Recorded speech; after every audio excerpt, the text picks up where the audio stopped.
prayed in church for Roy and Amy in their, how many here prayed for them sometime or another in their trip? You prayed for Roy and Amy, all of them? Looks like we got a unanimous vote.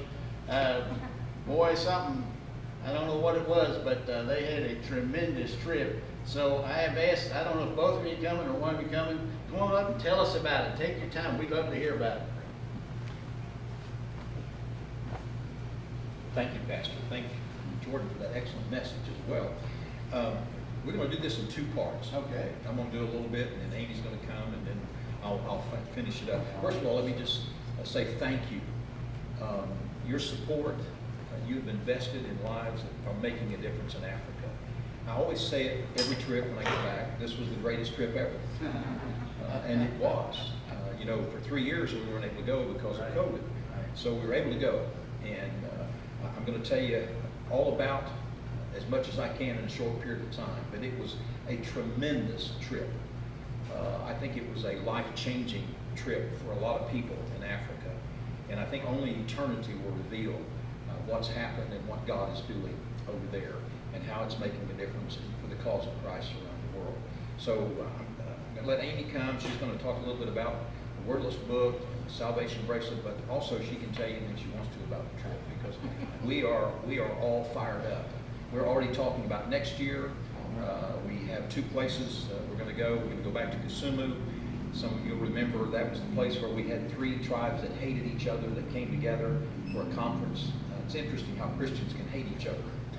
But the blood runs thick in Africa when it comes to the tribes. The 3 tribes came together, and we taught them personal evangelism. We saw 40-something people saved that week, just blasting the teachings to the local village that was out there who heard the gospel. Well, a 4th tribe has joined those other 3. We're going back there next year. We're also breaking into a totally new group of pastors and leaders. They've been after us for about 4 years, and I'm committed to go. So looks like next year we'll spend all of our time in Kenya. We're looking forward to it. But I'm going to ask Amy to come and share whatever she wants. Well, thank you all for all of you that helped with the Wordless books, the Salvation bracelets, and also donating jewelry that I could give away as gifts to the ladies there. I start by saying in Tanzania, the group that we're working with there, they have the Bible Institute, and they're planting churches all over Tanzania.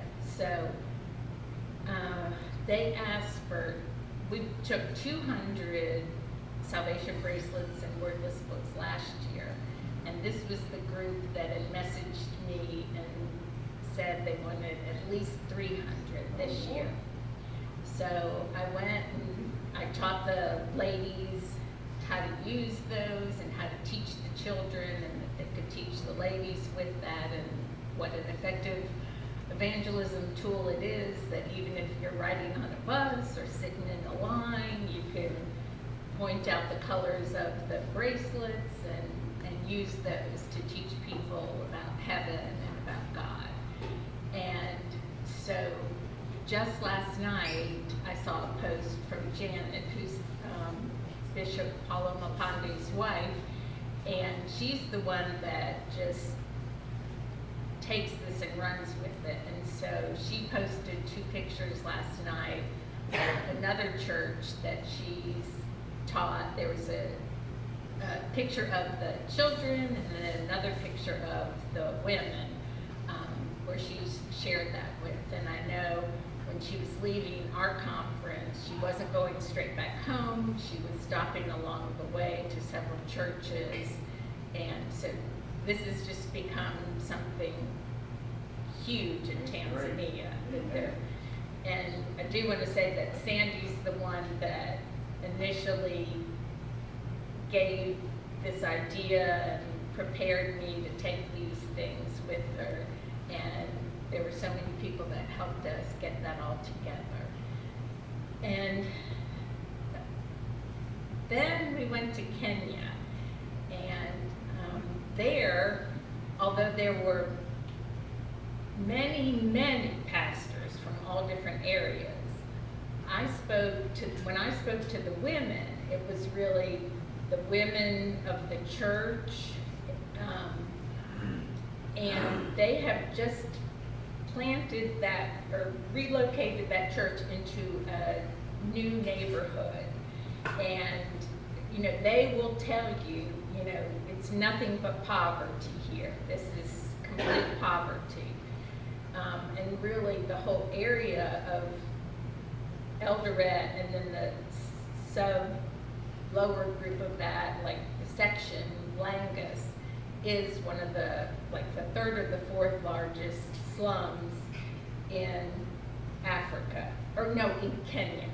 So very, very poor area, and so now the church is right in the heart of this. It used to be on the main road. Now it's, I mean, you have to go into, there's 7 different ways to get into this, you know, small area. The church is in the center of it. And so, just tying in with Jordan's message that was really cool about loving people and loving your neighbors, because they've relocated and they have all these people to reach. And it's interesting that the Kenyan philosophy, especially in this group, is more about yourself, food, clothing, and shelter, just making that. So loving your neighbor is kind of a foreign concept to them. And so what I spoke on with the ladies is loving each other as a group and supporting each other. Yeah. And they were like, well, what about the single women? And I said, yes, the single women too, right. The single women with 3 children. Well, what should the church do? Well, find out what the needs are and try to support these people. And then you need to love your neighbors in the community out there. So I showed them the wordless books and the bracelets, and I gave, we used them, and then I gave all the surplus to the women's leader. And I said, you all can, you know, this is what we've learned. They know their community and their people better than we do. So use these however you think would be effective to, whether you're sending people out 2 by 2 or you're doing it some other way. And I think that was a real eye-opener for them to like go out and meet the people in their neighborhood. And then on Sunday, when we had a fantastic group there, I do want to back up and say that I started that whole message describing what a friend Sandy had been to me, and you all know she was a friend to all of us, and saying that I have this friend who prayed with me, who cried with me, who laughed with me, and now she's in heaven. And so that was my lead in to talking about heaven, and God wants you in heaven, and then that we all need friends, you know. And they all came up afterwards and said, I want a friend like Sandy.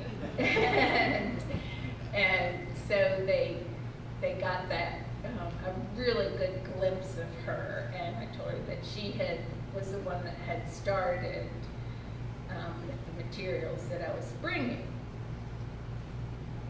So that went fantastic. Then on Sunday, church goes on for a long time on Sundays. It starts early and ends late. But we had an opportunity to see the Children's Sunday group. When we walked into the Children's Sunday service, they had already gone through the wordless book and had their bracelets on. And they had a young man teaching it, and that group was sharp.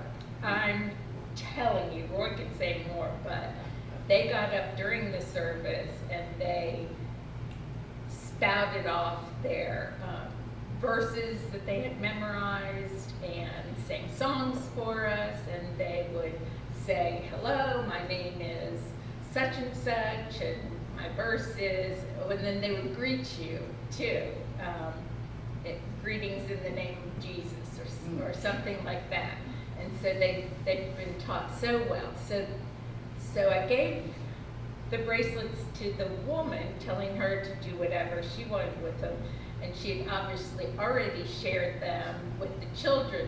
And I went up to her afterwards and I was like, thank you so much for doing that. Like, they know how to get it done.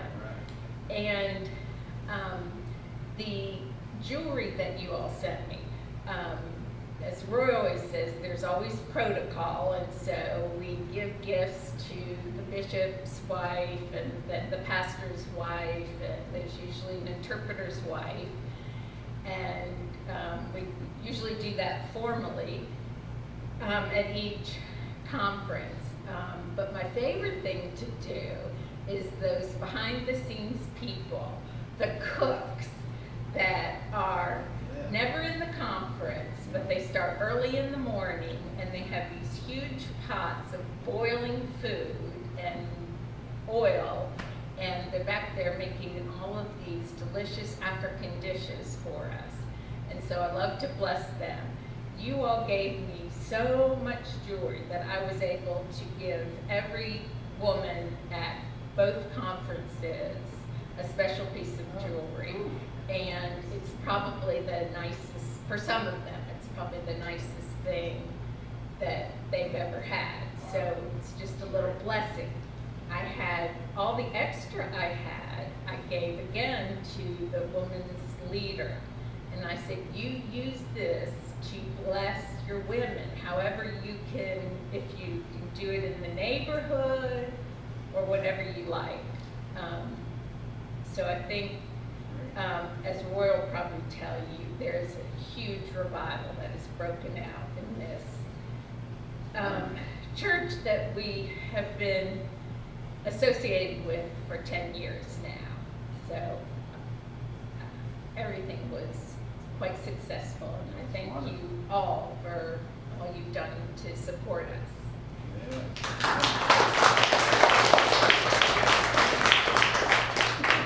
Thanks, Amy. You say Amy is such an asset. You know, before she retired, you know, we would go twice a year. I would go once by myself. Such a difference. Yeah. You know, I know I'm such a handsome rascal. I can't figure it out. Somehow, when she's there, I mean, all kidding aside, she makes all the difference. Yeah.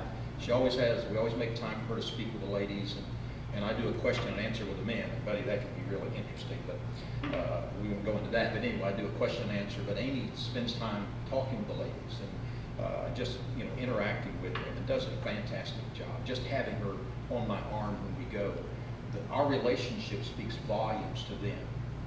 The way that we treat each other, just because their culture is different, and some of them, it's really changed their lives just by watching the way that Amy and I interact. So it's always a joy to have her.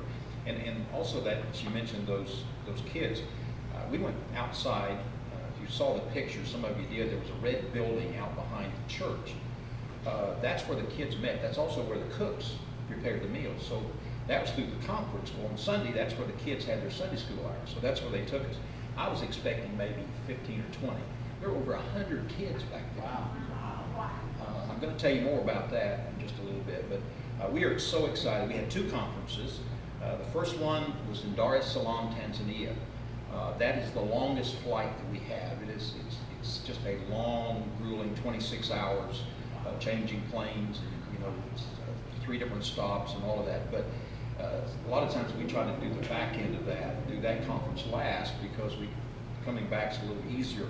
But the conference went extremely well. We had probably 175 pastors and leaders in that conference from all over Tanzania and also Burundi. There were a few even from southern Kenya who came from that, but they were from several different regions all over Tanzania. The Bible Institute is doing extremely well. We had several of those who had graduated to our Bible Institute in Singida. Singida is about 12 hours from Dar es Salaam. It's way over in the middle part. But we had people attending the conference from just about every, what we would call states from Tanzania. So they came from all over. And they actually made a proposal to Amy and I during the conference. They want to begin a Bible Institute in Dar es Salaam, which is the capital city, which is going to be much more accessible for those from Kilimanjaro area, Arusha, several different areas in the east. So we're going to consider that. And so you pray with us about it, because again, that's more expense, and we have to come up with the money to take care of the food, supplies, lodging and all of that, pay the teachers and the cooks and all that. So you pray with us about that. We're praying, and we'll see how that works out. But the conference was extremely successful. Scott B., some of you heard that name. He's my nephew by marriage. He pastors the Lakeview Fellowship up in Bowling Green. It used to be the Trinity Church in Bowling Green. He went, and he was on fire by the time he left. He and Amy want to go back with us next year. Pray with me about this. I'm 39 years old. At some point, I'm going to have to step aside. And I've really been praying that God would impress upon some young men. By young, I'm talking around the 40 age, and that seems old to some of you, but that's a good age, because at 40, you've learned a lot, and you still have energy enough to do something about it. So I'm hoping that I can get some young men interested who can step into my shoes a little bit later on. I think this thing could go on and on and on. I think with God, what God is doing. But he went, he shared the teaching load. I would preach twice in one day, he would preach once. And so, but that spelled me, because when you preach 3 times a day, which I did in Kenya, it can be pretty taxing as you go along. But Scott and Amy are planning to go with us next year. And so I'm looking forward to that. They'll be going to Kenya. What I want to do is introduce them to the leaders. And so they can build a relationship, because it's all about relationships over there. So, but he did a fantastic job, and he was thrilled and excited. It was his first trip to Africa, and God used him. His preaching was right on target, and so I appreciate that. So we had a tremendous conference in Dar es Salaam. We arrived on, I guess it was Monday evening, and the conference, we rested on Tuesday, met with all the leaders Tuesday evening. We began the conference on Wednesday, and then we flew out of there on Monday. Scott flew back on Sunday. We flew out on Monday on to Nairobi and spent the night, and then we flew from there on to Eldoret, and we began the conference there. Eldoret, Kenya, where do I begin? God did some tremendous things in Eldoret. Amy mentioned a little bit about what was involved there earlier, but Eldoret was where it all began 10 years ago. We met in a tent 10 years ago. I preached and taught on personal evangelism, soul winning 101. How do you confront people, and how do you lead them down to the important questions and bring them to Christ? And the next year, the tent was full. The next year, they had done away with the tent and built a pole church. Some of you know what a pole church is. It's just made out of poles with metal sheathing. And so they worshiped in that. They eventually went to 2 services because they ran out of room. Well, then the landlord who owned the land was trying to force them off the land, and eventually he was successful. But they purchased some land out in a different area. They lost 100 people, by the way, when they moved, because people usually walk where they go to church and all that. But it was a godsend. But that's where the conference was scheduled, and that's where it was held. I was a little bit apprehensive, because we were going to a new area, and I wondered how the guys would get there from all over Kenya and so on and so forth, but they got there. As a matter of fact, we had 376 pastors and leaders registered. Oh, wow. That's about 100 more than we've ever had for any conference in any of the places over the last 10 years. And God there's a revival going on in Kenya.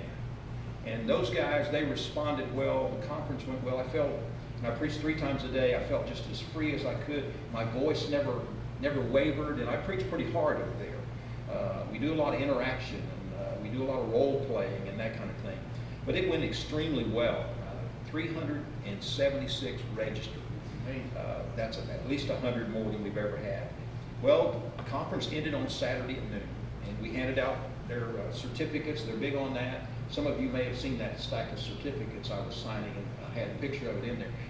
I was one happy camper when I signed that last one, because I didn't know I was going to sign them that night. I mean, this was on Friday night. Now, I preached 3 times on Wednesday, 3 times on Thursday, 3 times on Friday. I'm tired. I'm really tired. And I get a message from the front desk that Chris is outside. Chris was Barras, was sweaty. He's the guy that I started with. And so I went out there, and Chris said, hey, doctor, I got something for you. He got these big old, I said, you want me to sign those? He said, tonight. I said, okay. So I sat down. I mean, I'm looking forward just to loafing, to be honest with you. Because I kind of loaf and rest, and then right before I go to bed, I look over the messages for the next day and all that kind of stuff. So I sign them all. But anyway, they love getting those certificates. That's a big thing over there. And it's important because it describes the training they receive, and it's important for them and their people. But many of them went back home, and we've already gotten reports. That Sunday morning when I preached, we had 450 in service on Sunday morning. Now this is from that tent church that started with about 100, way back there. And personal evangelism led them to the place where they moved from the tent to a pole building, from the pole building to purchasing land last year, and they built a brand new church building on their own property. And that in itself is just amazing. And they went in an area where many people are unsaved. So I preached on Sunday morning. We had 52 people who came forward to accept Christ on Sunday morning. I mean, you could just sense the presence of the Holy Spirit. You know, sometimes you can sense evil in Africa when you're going into it. I've had that happen. But you could just sense the power of God. And I preached, and here they came. I mean, they just kept coming. There were 52 people saved. And we got word since then that during the conference and on Sunday morning and after the conference, more than 140 people have come to know Christ. Wow. It's just a miracle. It's obvious that and Chris told me that revival is breaking out in their churches all across the country of those who came to the conference. So God lit a fuse. Yeah. And great things are happening over there. And that's so much more I could tell you. So many different places they came from, by the way. In Kenya, they came from Kitale, Kisumu, Nairobi, Bungoma, Kakamega, Malawi, Kisii, Entebbe, West Pokot, Makuru, Mumasa, Muvasasha, I can't pronounce that one, Moi, Kapsabet, and they also came from South Sudan, they came from Tanzania, they came from Uganda, all from all over. So the message went out. And just a reminder of what we do. We train pastors who in turn go back and train others. That's what we do. Our verse is what Paul told Timothy to select capable people who can be trained, who can in turn go out and they can select capable people and train them. So that's what we do. Because we recognize that they know the geography, they know the culture, and they know the language. They know where to go and how to get it done much more than I ever could. We might go and spend $1 million over 10 years and maybe establish a church, but so much better. Dar es Salaam in Tanzania, the Bible Institute has started over 50 new churches in the last 8 years. 50. And in Kenya, it's probably close to 100 in Kenya that have started in the other countries as well as Kenya. And you have had a direct impact on that. You say, but Brother Roy, we're just a little church. Hey, size doesn't matter. Prayers is what makes a difference. And we know that you all pray, and you all have been so faithful in supporting us. And let me say this again. We have never asked for a dime from anybody, anywhere. We believe that God started this and God would supply it. And He supplied it. And we always send the money ahead to try to take care of the food, lodging, and shelter. Many of these pastors and leaders would not have been there if it hadn't been for you and your prayers and your support financially to make it happen. So you are to be congratulated. Whatever we're involved in, you're right there with us. Yeah. And you have helped cause it to happen. So thank you so much. I'm excited. I'm praying, God will give me at least 10 more years. Then I'll be 49 and I may have to come back on. How long are we going to do this? So long as I have the health, we have the resources, and we have the opportunity. I can't quit. I just can't.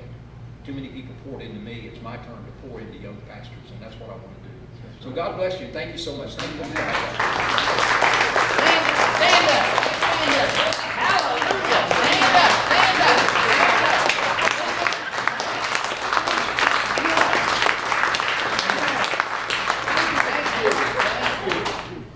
Sometimes we don't celebrate stuff enough. This is to be celebrated, isn't it? This is wonderful, wonderful. all the bad news we're getting, we got some good news. What God is doing, this is great. And I'm so thankful we get to even be a little part of it.